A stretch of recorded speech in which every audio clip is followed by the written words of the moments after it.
नमस्कार। मैं श्रीपाद बख्शी पुनः उपस्थित हूँ आपके सामने पानी से जिंदगी से एक और मोती लेकर। एक और निर्भय हमसे छीन ली गई। जब तक आप तक यह पॉडकास्ट पहुंचेगा तब तक आप इस विषय पर बहुत कुछ पढ़ चुके होंगे, सुन चुके होंगे। सड़कों पर निकलने वाले कैंडल मार्च और स्वयं के ही राज्य में हुए अपराध पर शर्म न करते हुए जल्द से जल्द कार्यवाही की मांग का प्रदर्शन करती हुई उसी राज्य की मुख्यमंत्री भी अपने घर पहुंच चुकी होगी। वह डॉक्टर किस धर्म की थी, किस जाति की थी, उस आधार पर अपने दुख को कम कुछ कर चुके लोग भी अब इस चर्चा को छोड़ अन्य किसी मसालेदार खबर पर चर्चा आरंभ कर चुके होंगे।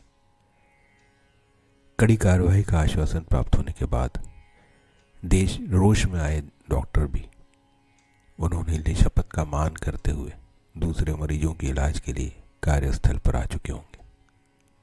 और तो और कम से कम 4-5 जिम्मेदार लोगों और संस्थाओं के बयान भी आप पढ़ चुके होंगे कि दोषियों को बख्शा नहीं जाएगा। इतना होने के बाद भी इस विषय पर बातें तो होना जरूरी है। हम और आप दोषियों को सजा देने के अधिकृत नहीं है। हमारे पास कानून हाथ में लेने का अधिकार नहीं है, पर अपने अपने स्तर पर आवाज उठा सकने का हक तो है।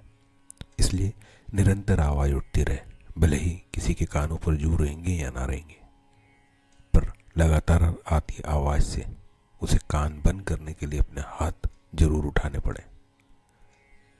इसी आवाज का असर था कि सीबीआई को राज्य में घुसने न देने वाली मुख्यमंत्री सीबीआई जांच की मांग करती है और सुप्रीम कोर्ट स्वयं मामले का संज्ञान लेता है। इस बात से निश्चिंत नहीं होना है कि प्रकरण हमारे प्रदेश का नहीं, हमारे देश का नहीं, हमारे शहर का नहीं। इस बात से भी निश्चिंत नहीं होना कि बच्ची किसी और की थी। इस बात से भी निश्चिंत ना हो कि हमारी बच्ची तो संभ्रांतों के बीच रहती है, बल्कि चिंतित रहिए कि बच्ची चाहे कॉलेज में हो, स्कूल में हो, कार्यालय में हो, अस्पताल में हो या सड़कों पर, चारों तरफ मानव जैसे दिखने वाले भेड़िए आसपास मंडरा रहे हैं।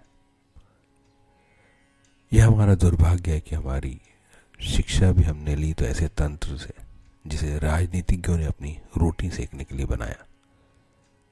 हमने धर्म को भी समझा तो उनसे जिन्हें धर्म से ज्यादा राजनीतिक समीकरण साधने थे।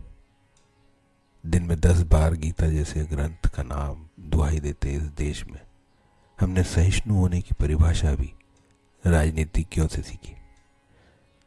रणभूमि में अपना सर्वस्व निभाते हुए, सर्वोच्च न्यौछावर करते हुए दुश्मनों का नाश करने का सीख देती गीता को हाथ में रखकर हमें यह सिखाने की कोशिश हुई कि यदि एक गाल पर थप्पड़ पड़े तो दूसरा आगे कर दो। ध्यान रखिए, यदि आप गुंडे नहीं हैं, आप राजनीतिज्ञ नहीं हैं, तो आप कुछ नहीं हैं। यदि आप सोचते हैं कि थाने जाकर दोषियों को सजा दिलाएंगे तो आप गलत सोच रहे हैं।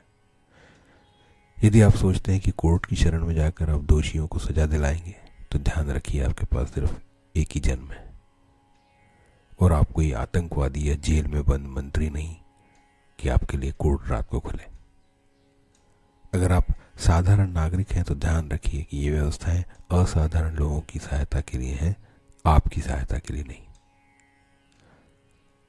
बातें करने से भी क्या होगा, यह भी यक्ष प्रश्न है, परंतु कम से कम इतना तो होगा कि यह नहीं भूलेंगे कि वर्ष 2019 में इसी प्रकार डॉक्टर रेड्डी की हत्या व बलात्कार कर जला दिए जाने वाले प्रकरण में आगे क्या हुआ, ऐसे ही असंख्य प्रकरणों का अंजाम क्या हुआ।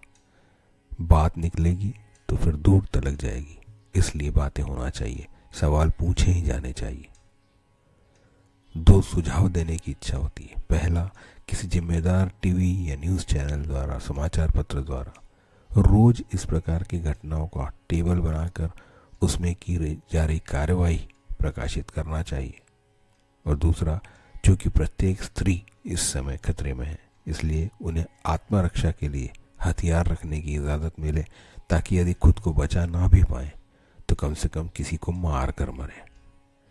यह वक्तव्य भले ही अभद्र लगे, परंतु इस समय और क्या करें। अपने बच्चियों को दरिंदों का शिकार होते देखते रहें, ये तो नहीं कर सकते। जय हो, नमस्कार।